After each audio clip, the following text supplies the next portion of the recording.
Alright. Welcome, and welcome to another episode of CornerTalk. In the blue corner, Ben and John as usual. So this week we have a lot of interesting stuff to talk about. First, we wanted to introduce a new segment on news because there was a few topics in like the world news that we wanted to talk about recently. Bro, first off, let's start with the Britney Griner situation.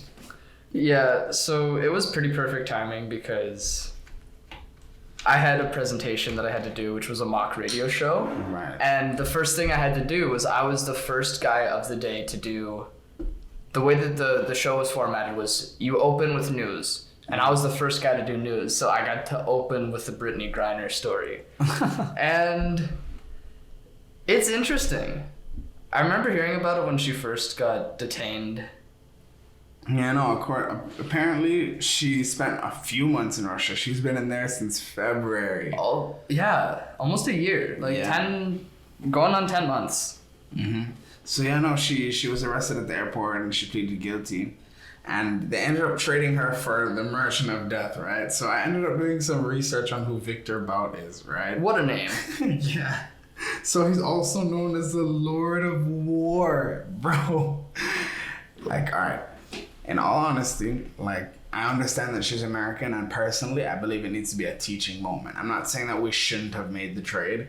What I'm saying is we have to practice more responsibility going forward, especially as athletes traveling to other countries. You have to be aware of these laws. You can't be making these mistakes. Yeah. You know what I'm saying? Because they just rode right into Putin's palace with the pack on them and expected not for anything to go wrong. That's even worse. They're American. You know what I'm saying? Bro, totally. And the thing is that she's part of the LGBT in Russia. Oh, right. They don't like that even more. And not white. Right. So there's a whole bunch of like odds stacked against it. You can't be making those mistakes. So hopefully I hope everyone involved sees it as a learning moment and decides to look on at that situation and be like, we can't be that. You know what I'm saying? Everyone can learn from what happened there. But as it pertains to Victor Bout, right? So apparently he's been convicted of conspiring to kill American law enforcement officers. They caught him in a sting operation selling 800 surface-to-air missiles, 30,000 AK-47s, 10 million rounds of ammo, 5 tons of explosives, ultralight airplanes with grenade launchers, and unmanned aerial vehicles to kill Americans in Colombia. All of that. They caught him doing it. Like, this isn't like, oh, allegedly. No, this is... I hadn't heard exactly what it was. Bro, you can Google all I heard was that he was 10 years in, or 15 years into a 25-year sentence. back in. But yeah, we were saying you didn't know the details about the situation. Yeah, I'd only heard how long. I heard that he was conspiring some plot against the American government, but I hadn't heard what it was. Bro, absolute wildness. Like, I couldn't believe it. And I can understand what some of the Republican side of the things are saying, not to make anything political, but a lot of people are saying that, it's an incentive for other countries to, kidnap celebrities and trade them for war criminals. It's an incentive to do that because they realize they can get away with it. But I'm like, I don't know. It's not the same at that point because what they did was a prisoner swap. Mm-hmm. What they're talking about is like hostages bordering on potential terrorism. Mm-hmm. Not the same. And also, they still left this other guy there. There's this white guy that's still up there named like Pete or something. That's still just they were trying to swap for someone else as well, as well as Britney Griner, but they only got Britney. But yeah, no. Do you have anything else about Britney and Victor or anything like? Because that's about everything for me, bro. That's quick. Yeah, I was gonna use that as a segue. When we were talking about the Merchant of Death and that whole trade, is that what came out is he came out, obviously he just got freed from America, so he's gonna want to support Russia. He came out and said he supported Putin going into Ukraine, and then we thought, we could talk a bit about what's going on in Ukraine and Russia right now. Yeah, no, so I got some stuff here. Recently, about 3 days ago, a Russian kamikaze drone strike actually knocked the power out in the whole region of Ukraine. I can't pronounce the name actually, so hopefully I can put it up on screen or something. But Just get a map photo. Or a map photo, right? Perfect. But yeah, it was pretty bad because a lot of people are gonna be without power for 3 to 6 months. The government is saying it's knocked out major infrastructure for a large portion of the region. And also, Russia got caught seeking hundreds of missiles from Iran in exchange for military support. Yeah, they're getting involved with what's going on over there. They're literally saying, hey, okay, you guys send us some, shooty boom booms, and we'll come over there, send you some guys that shoot, make everything happen. What a world. What a world. It's quite crazy, bro, honestly. And then, to counteract some of that, the president of the United States is actually going to send aid. And they're sending a $275 million package in order to help with strengthening their drone fleet and the air defenses so those drone strikes can't happen to them again. This is nice. Mm-hmm. Yeah, but they... I saw that David Letterman did an interview with President Zelensky. Mm-hmm. That guy's a badass, honestly. Mm-hmm. Like, when you think of an exemplary leader, I think of that guy because he's had multiple opportunities to like leave his country. And the fact that he used to be a comedian. Right. I mean, that's crazy. I mean, but even better, the fact that he used to be a comedian, and now he is he was actually like out in the war, bro. Like, this guy was on the ground. There's images of him being out there with the soldiers and shit, bro. It's wild. The fact that he was a comedian, then became the leader of the country, then when the country went to war, he just seemed... I don't want to say he seemed comfortable with it, but it's almost like he seemed prepared, just how stoic he was, and it seemed like he almost knew what he was doing. He didn't seem fazed by it in the weirdest way that you could see like the hope in his eyes. Right, because so far you've been able to see they've out-strategized Russia in multiple points in this fight.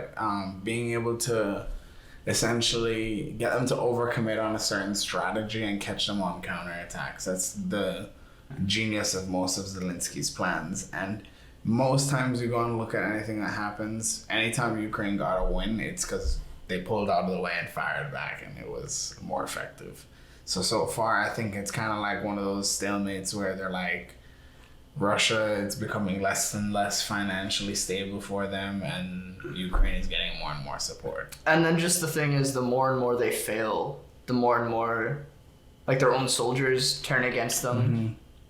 Mm-hmm. And it's a compounding effect when morale starts to break down. Because even the other day I was doing a little bit of research on like the Romans and the Spartans and that kind of time, and there was I think a major fight between I think the Theban people and the Roman and Spartan people combined, I think it was. And what I noticed about that was so important was basically the way that I'm sorry about that, guys, but I went on a bit of a tangent. If you even see this. Yeah, if you do see this, I went on a bit of a tangent there, but we're just gonna segue forward and pretend that didn't even happen there. Just excuse that out the window. But so we have this story time section next. What are you thinking? Because I already got mine lined up. Is there something you want to talk about? I think we got the main story this week, which is, or the big one that was on Instagram. Oh yeah, right. So, I had like my first like snow experiences, guys. Like as as an island young man. I think it was quite surreal, you know. It was the first time where snow kind of stuck on the ground. It had snowed before, but it was always the snow where it kind of just melted at first. Yeah, right. We never really got to go and play in the snow. So the other day, like John walked in the room and he was like, I don't think he walked directly in my room, but you know what I mean? Like, we saw each other and he's like, have you looked outside? And I was like, huh. So I went and looked outside the window and I wind up the blinds. And I look outside and it's like coated everywhere. It's just snow. I'm like, damn. White. It's all a you can winter see. wonderland, right? All you can see. And I'm just like, damn, I might call Justin and be like, do you want to build a snowman? Bro, I felt Which transported. is something we haven't done. We should do. We're going to get it done in January for sure, and you guys will get to see that. But what we did do is, when we went down, they had already kind of shoveled, so there was a bit of like kind of piles on the side, which made for great snowballs. Yeah. So they were kind of like these pre-made snowballs. They weren't very good because they weren't packed, they were light, they didn't throw very well. Yeah. But they were still there. Pretty decent packing snow too. So at one point we did have a snowball fight. It was after we were out there for a bit, I think I just reached down and started making a snowball and I said like, Ben, it's time. And then I looked him in the eyes and asked him, 1 for 1, like, if we're gonna do this, we're gonna trade, make sure it's even. I said, a gentleman's game. And meanwhile, somebody's standing maybe 20 feet away from us, very confused about what's happening. So Ben and I both just go down to make snowballs, and I think you may have hit my leg, but both of us missed almost every single time. Yeah, we both missed the first one. We missed like 4. I didn't have. I think I hit him in the back once. If you know something about like the difference between gloves, is that kind of I don't know the exact material, but there's kind of this almost plasticky thing that you can get for gloves, or just more rough fabric gloves, and they're good for packing snow because they're like moisture wicking. They don't get wet. They don't get any snow in them. Right.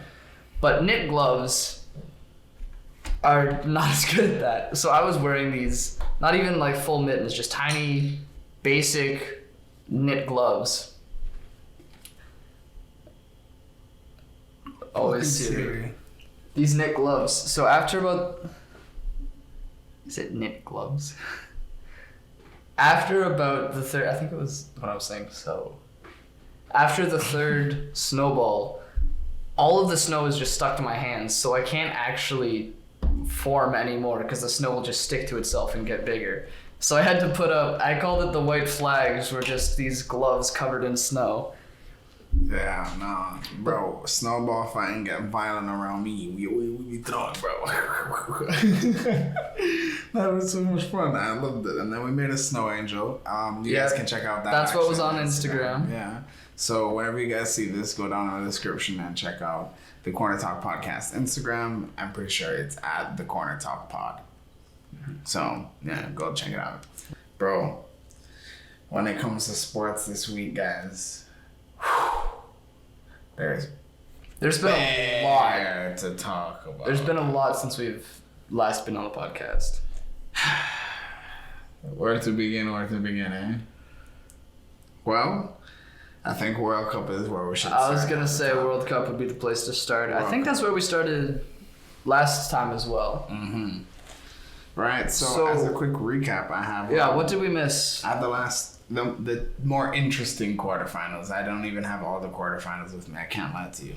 So, the 2 very interesting quarterfinals that are relevant to today are the Croatia-Brazil and Netherlands-Argentina. Those 2 quarterfinals were my personal 2 favorites to watch. Bro,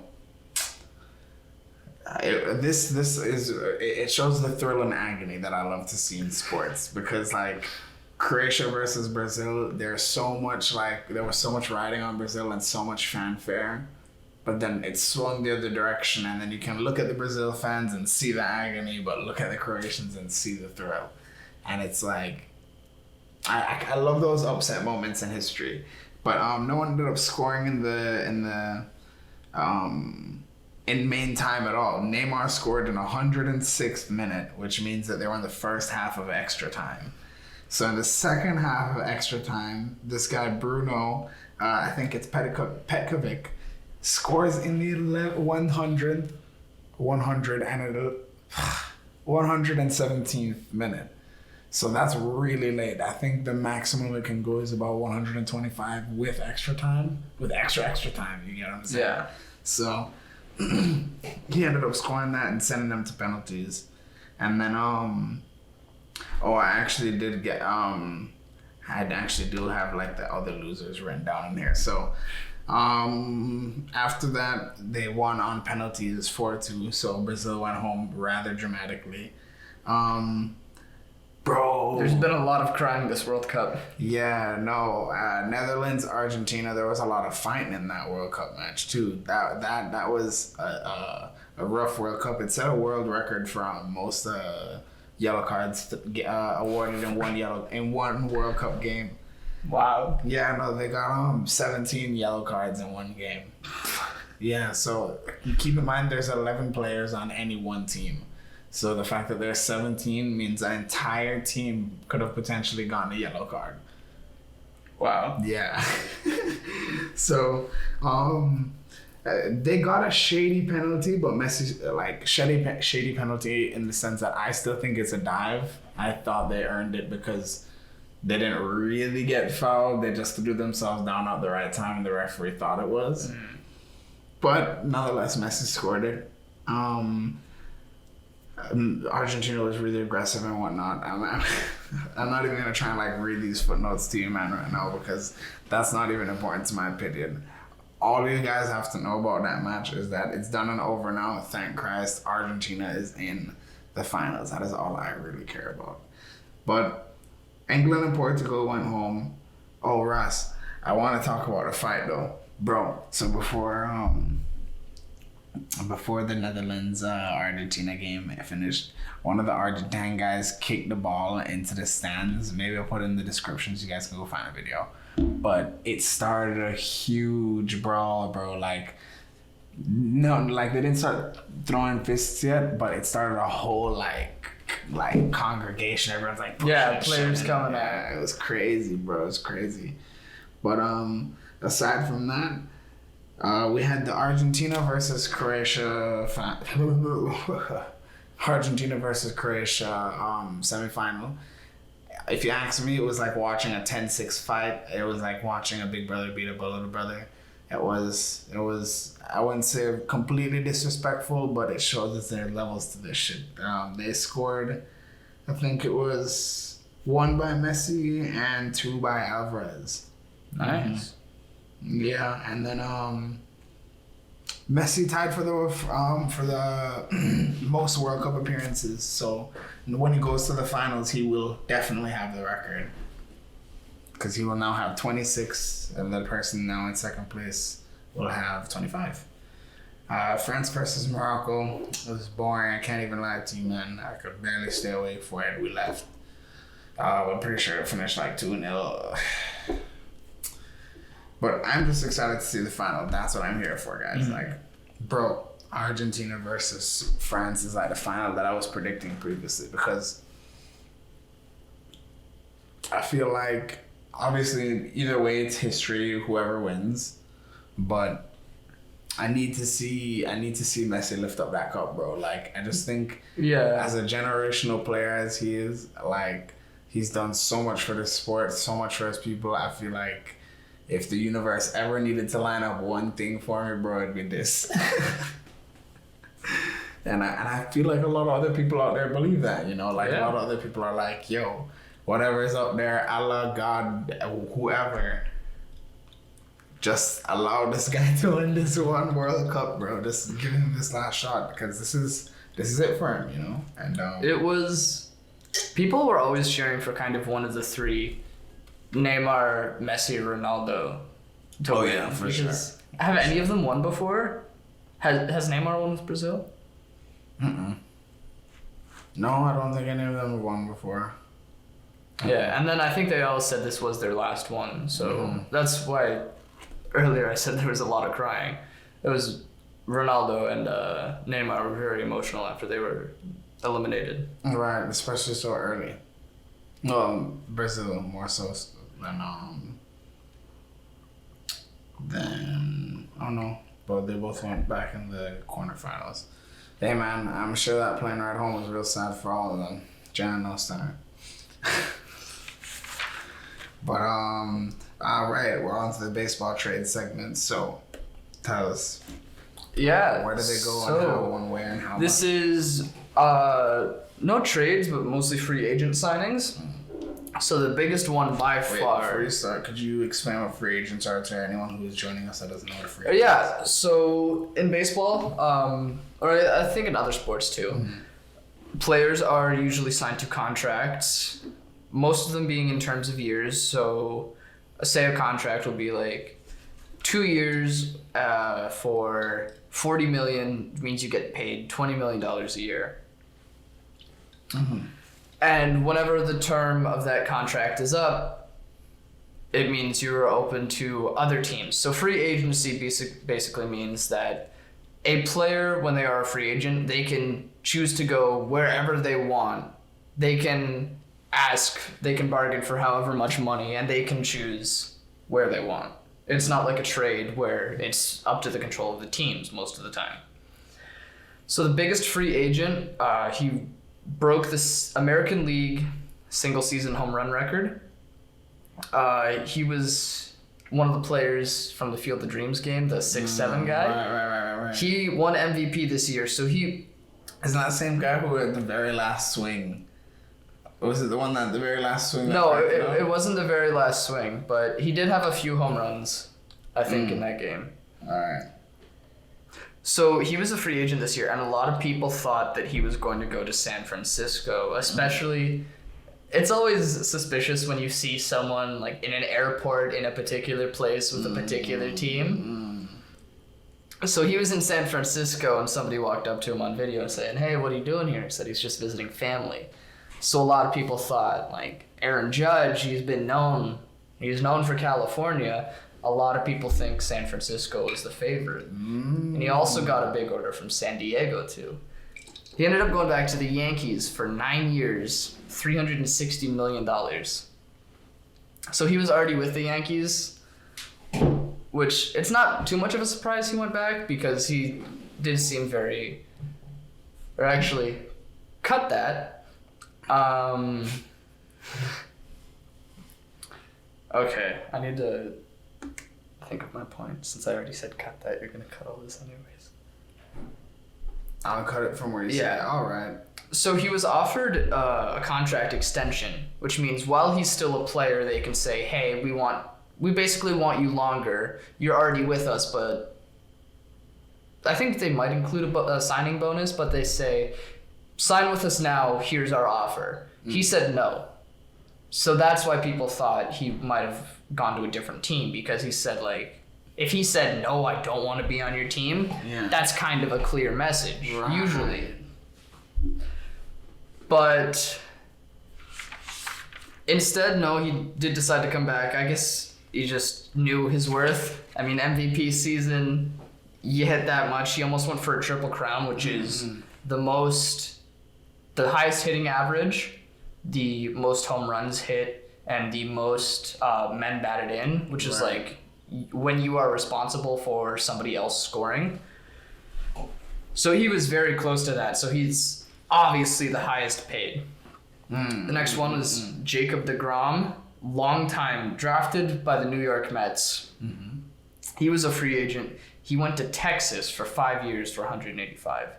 Dang. Texas last year. Mil? 585 mil? $185 million. Oh, 185. Okay. Yeah. So Texas last year had two really big signings of their middle infielders. So second base and shortstop. Both all-stars, both multi-million-dollar contracts, both pretty long contracts, but they were not good this season. But now that they have... This guy is no doubt probably the best, one of the best pitchers, if not the best. Which one's in this? baseball, Jacob deGrom, who signed with Texas. Right. So for Texas to get a piece like that is big. Plus, a lot of people are going to want to play with him, and he's going to help just a lot of people on their team in general. Yeah. No, I can most definitely see that working out for them. Hopefully. It sounds like a lot of teams invested a lot in these guys, so hopefully they perform and no one has to get fired. They're spending big money on these guys too, yeah. so you hope they perform. So I think this might be one of the biggest contracts, or maybe longest contracts ever. So this guy, he signed a 2-year deal, I think, but opted out after 1 because the team he played on, again, was not good, near the bottom of his division. So he decided, he's known for kind of, at least recently, taking the money and run. So he signed for, I think, a couple $10 million, maybe $20 million to play here. Just said, no, I want more money, I'm going to play somewhere else. And just left. So he got a $13 million deal for $350 million. And now he's playing in San Francisco. I wonder how much who's gonna get him to stand up and run next. Yeah, well, 13 years is a long time. Yeah, but So I don't think he can opt out. I don't think he's gonna opt out after 2 of a 13-year deal. I hope not. But the thing about San Francisco is that they've been making moves because they've gone after a lot of free agents. So towards the beginning of the off season, they re-signed one of their left fielders who's pretty good. He was in, he was in the home run derby as it's some, like a big achievement. But that seems to be my main reference to players. But I'm just saying that to describe it, like a lot of power, especially in San Francisco, is the Bay. So right field is a lot shorter fan section because there's actual water just at the end of the stadium. Like there's a tiny walkway and then it's just actual water. But because it's a bit shorter, lefties like to kind of hit there. So as a lefty power hitter, he likes playing there. That makes sense. Then in free agency, the San Francisco team also picked up Mitch Haniger, who's another outfielder. Really good power. That's a good pickup. Then they got some pitching in one of the guys actually from the Blue Jays, Ross Stripling, and someone from San Diego, Sean Manaea, who with right now, their ace is currently a free agent, but if they can get him back, they have a pretty solid like 1 through 4 of their 5 starting pitchers. Right. So I was thinking, the tides are shifting a lot for teams. in what regard though? Like when you say the tides are shifting, like how impactful do you think these transfers could potentially be for team to team? Like, do you think it's really gonna make like where are the current positions in the league? Like, do you think one of these big signings will take one of these guys from 10th to 6th? Like, what are you thinking here? So one of the things about MLB is that maybe also with NBA, and I'm not too familiar with NFL, but it's about the market of the city. So the bigger the market, the more money they bring in naturally based off of revenue, fanfare, stuff like that. The more money they have to spend, the better players they can buy. Right. So there is kind of this loop of the lower end teams tend to stay lower because they just don't have as much money to spend. So you won't always see that change, or at least if it is, it takes more time. So a lot of I think the Giants, definitely the biggest change. They were contenders for a lot, kind of the early 2010s. Fair enough. And they made it to the postseason a bit, somewhat. I think in the past few seasons they may have made it almost, at least. But I think with all these pieces, with keeping Peterson, getting another outfielder, getting a guy like Carlos Correa, I think they might be so far the most or at least increasing team of the postseason.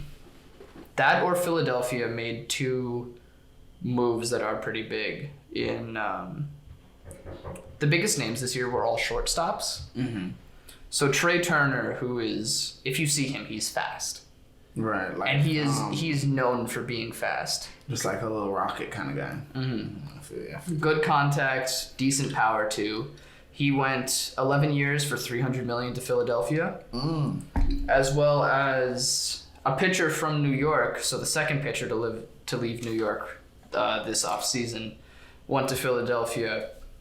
A pretty good piece. Philadelphia was the other team in the World Series against the Houston Astros. Right. So for a World Series team to get a shortstop like Trey Turner, but also a pretty decent pitcher too. Right. A good team has only gotten better in that regard. Right, and that might be able to give them an additional push up in the league potentially. Definitely, I think it can give them a bit more of missing pieces where they might have been lacking before. Mm-hmm. Damn, that seems like a lot of important trades still. And the off season is, I think, we're about a month and a half way through the off season. Oh. There's over 100 days left before the season starts again. So there is a lot of free agents to be signed, a lot of stuff to still happen, and then there's always trades too. Yeah.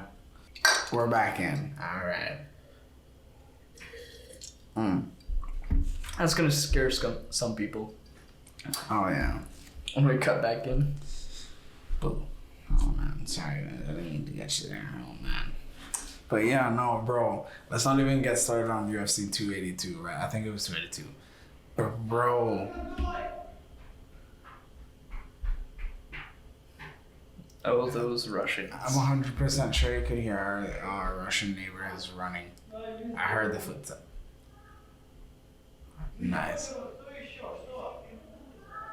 I think I might leave this part in. Yeah. Yeah. Just give them what we're experiencing. Yeah, I'm gonna leave that in. But basically, right. So no, bro. There was a ton of robberies and stuff like that over the course of that UFC event. Like, yo, when I tell you, I'm like 2 particular fights. I'm watching these fights, and I'm just like, I can't believe you said this, big man. I can't believe that you're doing this to me right now. Weren't they the 2 main fights too? I would say the 2 main fights that everyone came for. I don't think they were the co-main event. All right. I'm not 100% sure that I could be wrong if they were the co-main event, but let's first and foremost talk about the Paddy the Baddy robbery. I'd just like to say, guys. So you're coming out of the gates calling it a robbery. Oh yeah, no, absolutely. I'd just like to say, bro, I really do love Paddy the Baddy. I think he's a sick fighter. He's an absolute dog. But there was too many things he did wrong in this fight for me to be on his team. First and foremost, yeah, he's got a good chin on him, but he has to start tucking it down, bro. He's leaving it up here all the time, hands down, not moving his head. Because when your hands are down and you're using your head movement, then you need to move your head. Right, yeah. If you're gonna put your hands down, that means you're not blocking. That means you're moving. So you gotta do that.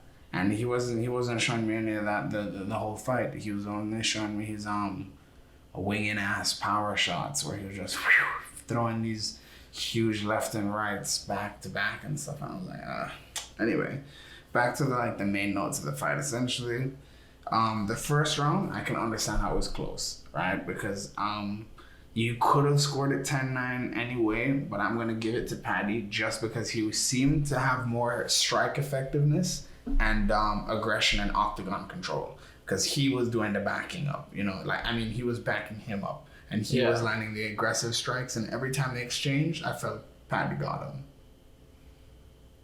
Round 2 and 3 was pretty clear, though. I have no idea how anyone else looked at that fight and was like, Paddy won that. You know what I mean? Yeah. Was it unanimous? Yeah. 27-30? Or was it 29-28? Or, all right. I think it was 29-28. So it was like a 2-1. And bro, as in it upsets me because Jared fought such a great game and went home with half a paycheck. You know what I mean? Like, it's not like they pay both your fighters a full paycheck for showing up. You know what I'm saying? You're there for the win. Yeah, you gotta win. You know what I mean? And I know that's incentive, but like when situations like these happens, when you have uneducated people judging the fights, I think until we have like seriously well-appointed judges where they're like ex-fighters or ex-referees or something like that, until we have good judges like that, we can't be giving incentive pay. I think we just need to pay like fighters their flat rate. You know what I'm saying? So do you think it was kind of judge? Oh no, it's 100% the judge's fault. Judge miseducation, or do you think it's Dana playing favorites, which is what a lot of people. Favorites. A lot of people think they're calling him out for it. I just want those people to understand that they're silly. Do you guys not understand? Do you know that the state picks the referees and the state picks the judges? It has nothing to do with the UFC. It can't be their choice. Allow it. The state has to pick all of these things. They're in charge of all the health-related doctor, blah, blah, blah, all of that. They send all of that, okay? That's why there was this one time a fighter, Greg Hardy, inhaled an inhaler in the middle of the fight. Yeah, I remember that. The reason that was such a big deal is because the state didn't approve it, so we don't know what's in that inhaler. You get what I'm saying? The state has to go through all these different things. That's why every state goes different fight rules state to state. There are some states where in boxing, Florida has the 3 knockdown rule. Exactly, things like that. So, as it pertains to the Paddy fight, though. So the second round comes in. Jordan becomes obviously far more effective. He has way more control time. He actually gets a takedown and fights off a submission attempt. And I think they stunned each other, around 3 minutes and 30 seconds. I think it was Jared backed him up in a clinch, got dominant, had position and said, screw this, and winged out 2 like just overhand, like kind of hooks over his head. Just went bing, bing, and like winged them over his head. Because he's like kind of ducked down, pushing his head against his head. So he's kind of close to him, you know what I'm saying? And I don't even know if he can really see him, so he's kind of guessing where his head is. So he just wings him, hits him with the left, hits him with the right, backs up. Paddy looks a bit stunned, and then comes back and returns with, I think it was his uppercut left. And it tagged him back, and they both stunned each other. Yeah, it was a 3-2, so it was hook, right hand or hook left hand, whichever stance he was in at the moment. But Jared defended far better and regained his composure and ended up controlling the rest of the round. I'm pretty sure I ended up taking him down after that and just coasting that one. And then I think it was like 10-8 Jared, because for the most part it was Jared. That's the only person I saw, you know what I'm saying? And in the very last round, even Paddy said it himself. Paddy said he won the first 2 rounds and coasted the last one. So if everyone can look at round 1 and round 2, if everyone can look at round 2 and say he lost it, and he admits that he lost round 3, then, you know what I'm saying? Mm-hmm. Matt's out. So another 10-9 round Jared. It was a bit competitive to the beginning, but then bro got in close, was able to utilize his wrestling, and wasn't exactly a match. But screw that. I don't even want to talk about it. It pissed me off right now. Bryce Mitchell losing was quite an upset for me. That's the guy that always has the camo shorts, my favorite redneck. He was actually surprisingly submitted. Yeah, so he as a jiu-jitsu ace guy got like submitted. It was crazy. So this guy came back and beat him at his own game. It was wild. But he punched him in the head a lot, really hard. So that definitely had something to do with it. Oh man. I just looked at my notes, bro. You know what it says? What? It's not about the Magomed. Jan Blachowicz fight. That just grieved my spirit in a dog. That just upsets me, bro. Like on a deeper level, it upsets me. Like, how you guys have a title fight and every single judge decides it's gonna be a draw.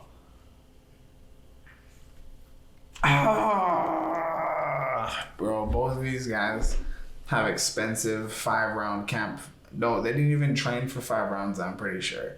But all of these guys have their camps, they're short notice fights essentially, and they both leave with half a paycheck.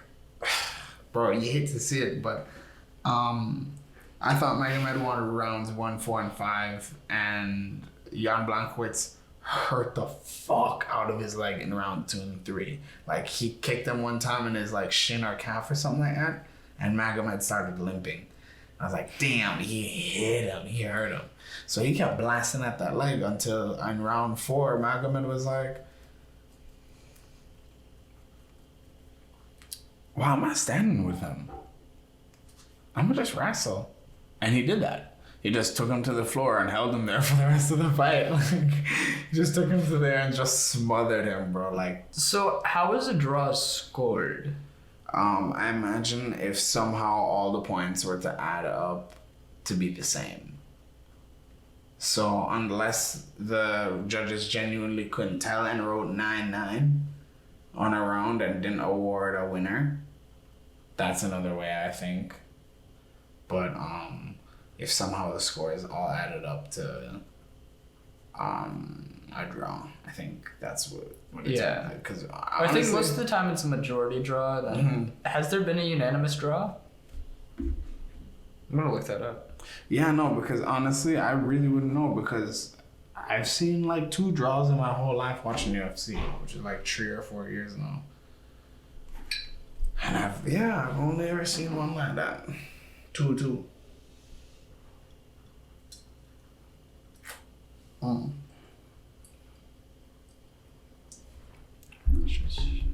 Love me some soda. Some pop.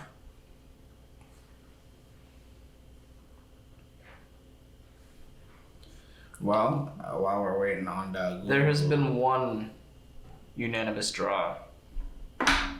Where? In boxing. Oh, in boxing. Or there might have been some in others, but r/boxing acknowledges one.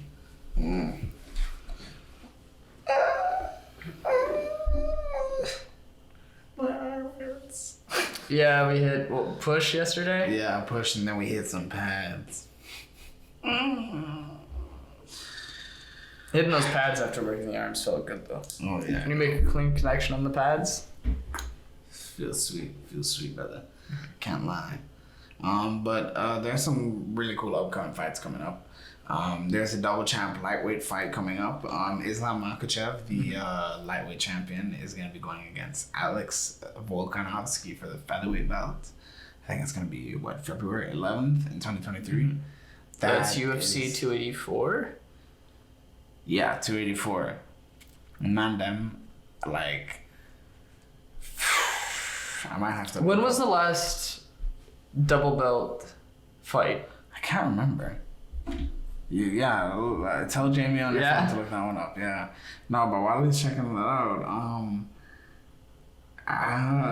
so Volkanovski thinks that he can take on Makhachev, and I'm bewildered. I didn't know anyone was that brave. That guy looks just as scary as Khabib does, and all the best to Volkanovski. I love to see a double champ, but I also love to see a champ defend his belt. So, either way it goes is going to be great for me. I love a good show, and those guys are going to put one on for sure. Absolutely, But there's also Figueiredo Marino. Christian Lee, 2022. He won both belts. Ooh, for what promotion? This is all UFC, I'm pretty sure. I don't remember. I don't recognize those. There's McGregor, Georges St. Pierre, Cormier, Nunez. Ryan Bader is not in the UFC. That guy's in Isn't? No, I think he's in Bellator. Yeah, he's signed to Bellator. So it is different ones. I think the most recent UFC one. This is one championship. Oh yeah. So the most recent UFC would be Nunez.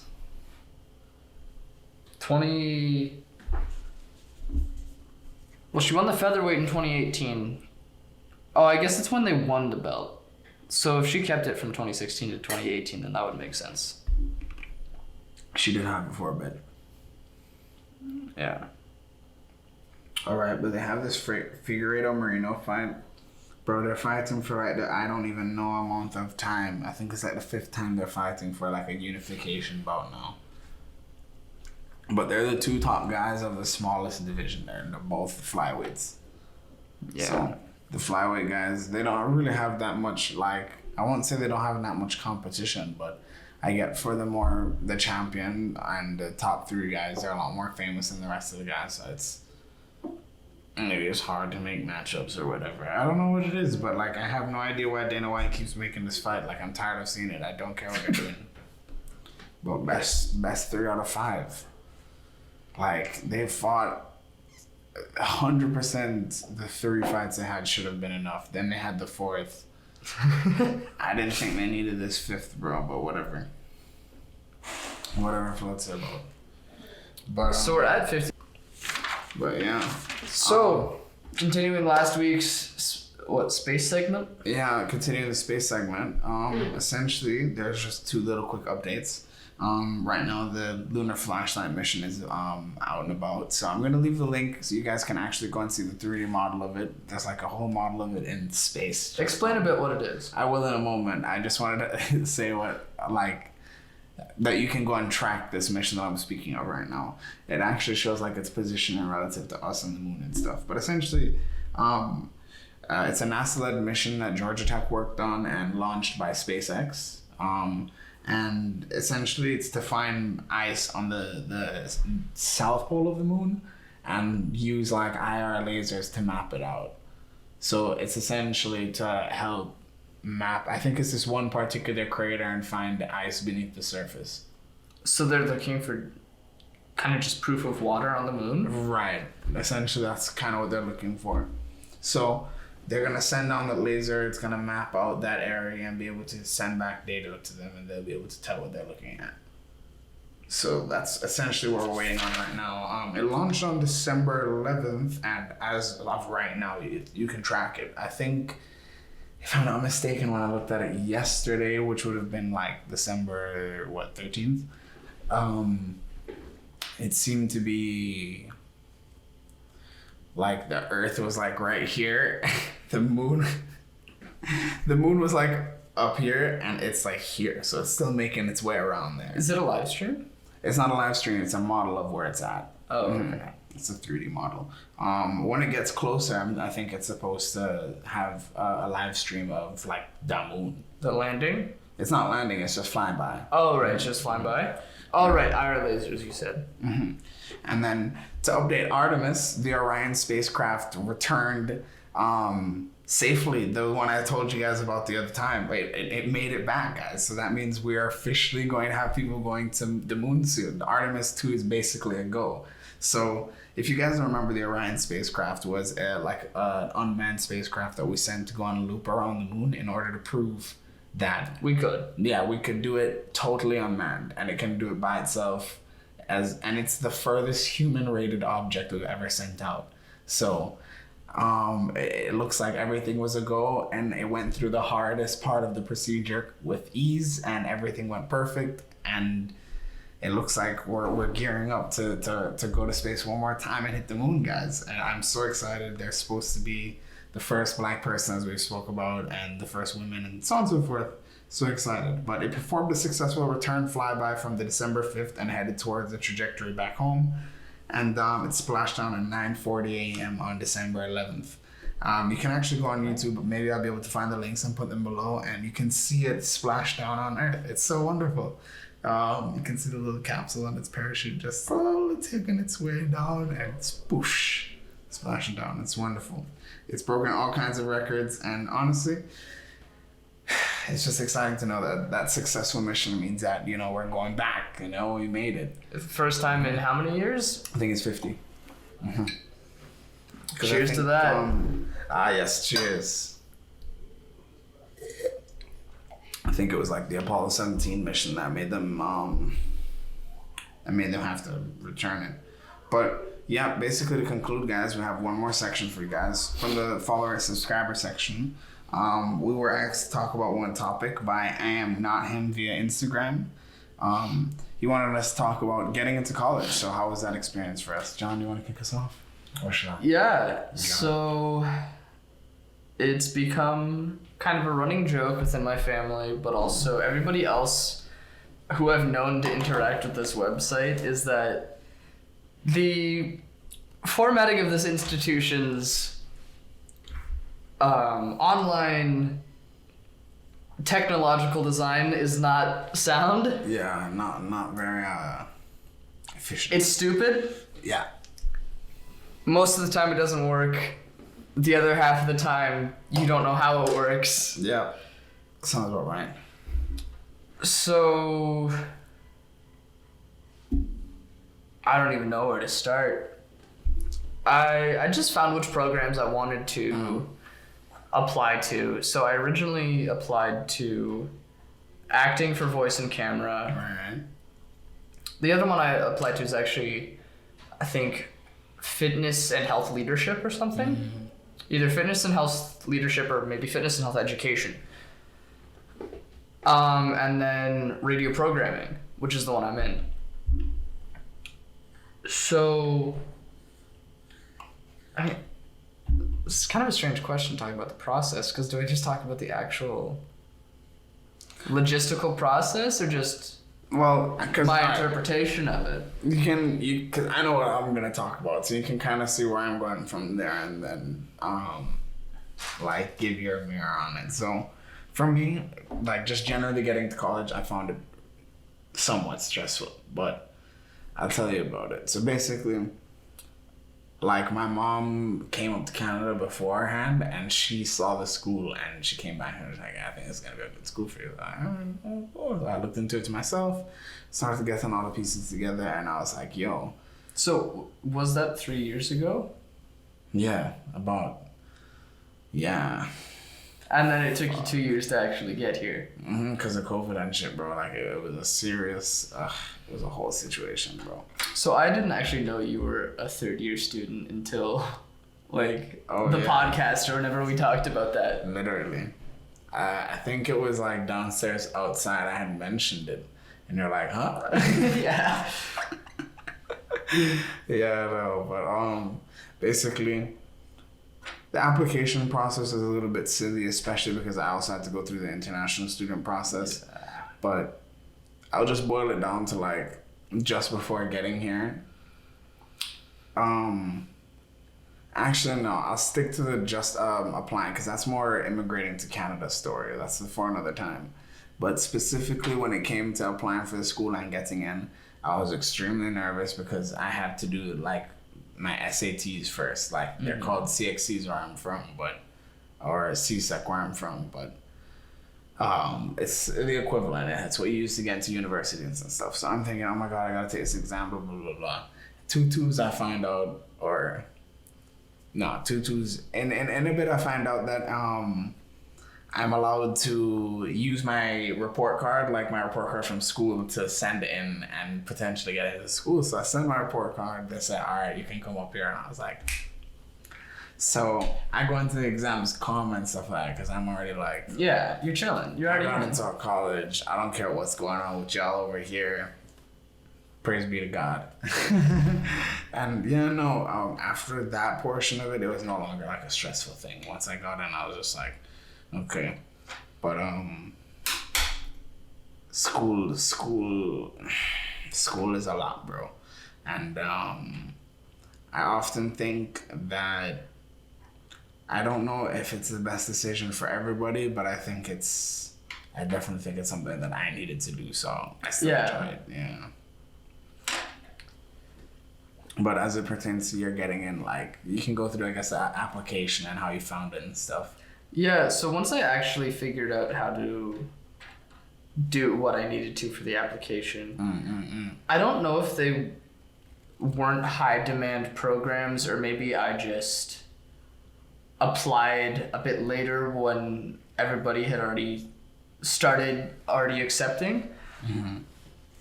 I applied and I got the emails that I had been accepted the next morning to 2 of the 3 programs.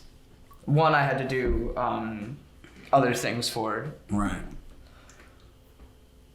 But yeah, it didn't take me very long to get in, so I didn't have any problems with that really. But more just figuring out the website and then also paying tuition is really difficult because it'll tell you to go through the school website and then it'll tell you to go through a bank, but the bank will need to go through the school. Yeah, no, it's a whole bunch of tomfoolery. I don't even want... Bro, you man, don't even get it. Which I'm not looking forward to because I'll need to do again for the second semester, which will be after the winter break. Which means this is our last episode here for, what is it, about 3 weeks? Yeah, last We won't be here for 3 weeks. We're going home for the holidays. Holidays, right. So, We'll be back though. When we're back, we're going to try to figure out a camera. I hit the table with my elbow. That's cool. We're going to try to figure out a camera. We're going to figure more things out logistically. We're still going to get videos out over the break. We're planning to. Should be able to expect those for the 1st and the 14th. But as it pertains to that, guys, we're definitely going to be able to get more content for you guys, especially this January. You're going to see a lot more content from both of us, a bit more separate for a little bit of time. But obviously, you'll see the form that you know and love the most as soon as possible, again, as soon as we can give you guys the best of our content. We're going to be shifting up a few things, but I want whatever feedback you guys can give us. If you have an editing software you want us to try, or a new camera setup, or anything, literally any technique or tactic you can think of. Any suggestions, feedback. If you want to, like we said, we introduced some segments that people talked about. So if you want us to talk about anything or touch on anything, or you want our opinions, anything, let us know. Yeah, no, tell us if you guys like the more research video as well. Or would you like us to ad-lib more? Or do you guys prefer when we get a little bit more research and get some more facts in there? So please let us know. I think we can segue to the outro for this. Well, ladies and gentlemen, it's been the Blue Corner, or it's been CornerTalk, whatever. We have been in the blue corner. Right. It's been Ben. It's been John. And we definitely gotta find a script for this last part. The stuff we'll figure out over the break. Yeah, we'll work on it, guys. But anyway, we'll see you next time. Comment, like, and subscribe, or whatever YouTubers tell you guys. Check out the Instagram. Follow up. All right, we'll see you guys later. Toodaloo.